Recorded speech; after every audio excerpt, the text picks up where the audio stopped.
Welcome back to the show. Today we're stripping self-care right back to something that most people overlook.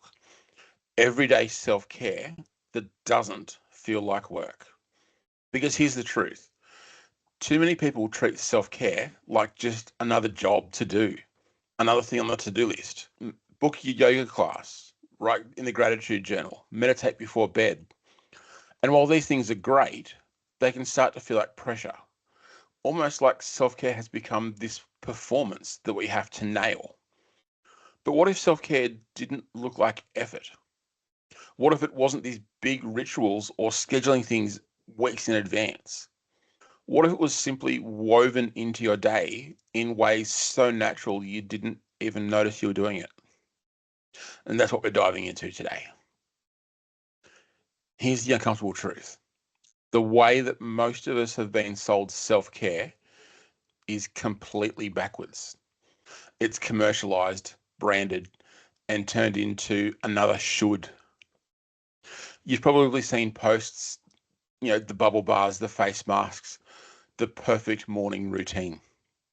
And maybe you've tried to force yourself into these habits, only to feel like you're failing because they didn't stick. Self-care has turned into something aspirational when it should be something foundational. And when we treat it like another task, we fall into self-sabotage. Because let's be honest, when you're tired, when your brain is fried, and you've had a full day of decisions and noise, the last thing you want to do is another chore that's just labeled self-care. So people drop it. They say, I don't have time for self-care. What they really mean is, I don't have the energy for another job on my to-do list. Here's where it gets interesting. Real self-care doesn't drain you, it fills you. The best self-care doesn't need discipline or motivation. It's automatic because it's baked into how you live. Think of it like brushing your teeth. You don't need a motivational quote on Instagram to remind you to do it. You just do it because it's part of your baseline. Everyday self-care can be the same. It's not about grand gestures. It's about building micro habits that slip in so seamlessly, you forget you're even doing self-care. Here's the challenge for you. Stop chasing the perfect routine and ask, where are the natural touch points in my day where I can take a breath, adjust, and protect my energy? That's where the magic is. So let's break this down. Everyday self-care can look like saying no to the extra Zoom call that you don't need to do, drinking water before your second coffee, taking a longer pause at the red light instead of rushing back to check your emails, standing outside for 30 seconds before you walk into the house so that you reset before stepping from work mode to family mode. None of these things take extra time. None of them require you to buy anything. And yet over time, they're the difference between burnout creeping in and resilience holding steady. And here's the kicker. Most people don't count these as self-care because they don't look like the Instagram version, but they're actually the things that last. There's a psychological reason why micro everyday self-care is more sustainable than big planned rituals.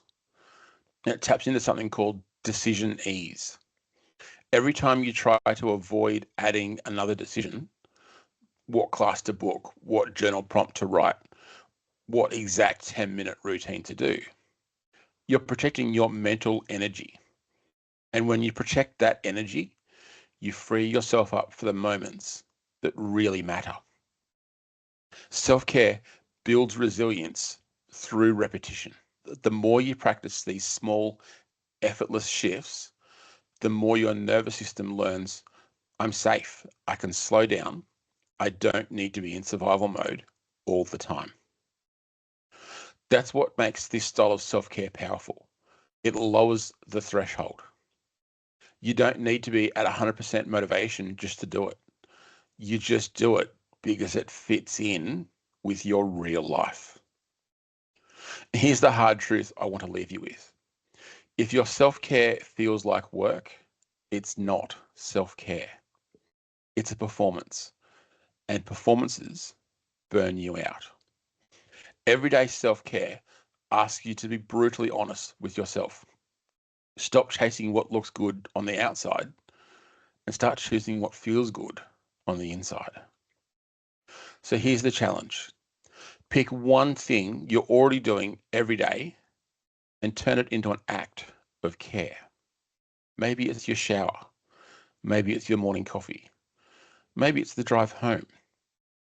Shift your intention and suddenly you've built care into your life without adding one extra thing.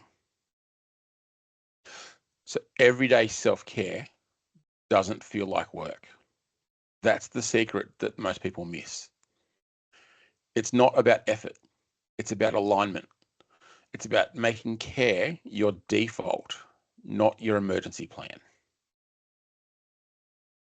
If this episode has hit home for you, share it with someone who's stuck in the I don't have time for self-care trap.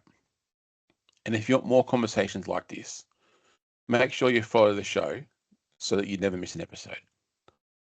Until next time, take care of yourself first so that you can take care of others.